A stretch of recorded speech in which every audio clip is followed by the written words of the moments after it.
Chief Secretary Farley Augustine is defending the Tobago business community in their efforts to address issues on the seabridge.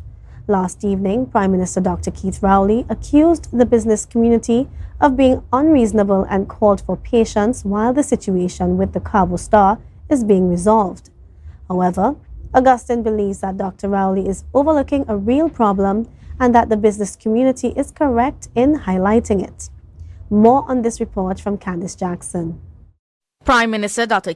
Rowley does not believe a problem exists on the seabridge. He told the nation on Tuesday that there is a temporary disruption in the shipment of cargo between the islands, but it will return to normal shortly. Sometimes there are people in this country who are unreasonable. But it's we people, it's we. But they're unreasonable.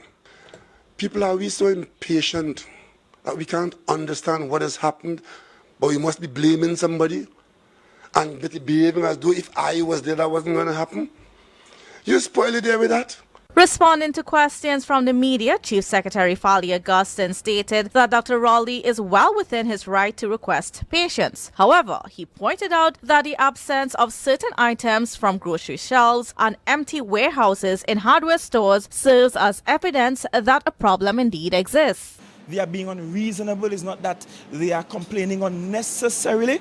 The reality is, at present, and that has been the case for the longest while in Tobago, most of our products that we utilize on the island comes from Trinidad. The Cabo Star suffered an engine room fire on August 23rd, causing it to be out of service for over 3 weeks and disrupting the transportation of cargo across the islands. Repairs are nearly finished, and according to the Port Authority, the vessel is expected to be recertified for service on Monday. Meanwhile, the MV Emprendedora from Venezuela and the Galleon's Passage are aiding in cargo shipments. However, the Chief Secretary emphasized that a simple repair to the Cabo Star is not sufficient. Questions such as how old are our engines? What is the servicing regime like? What is your insurance modules like?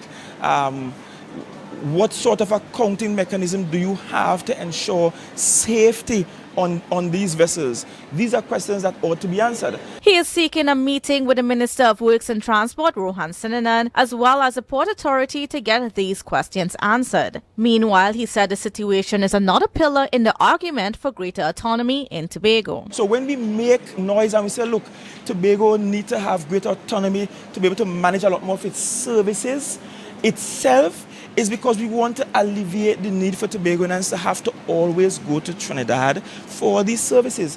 Augustine also called on Tobagonians to play their part in decreasing their dependence on Trinidad and fostering greater food security in Tobago.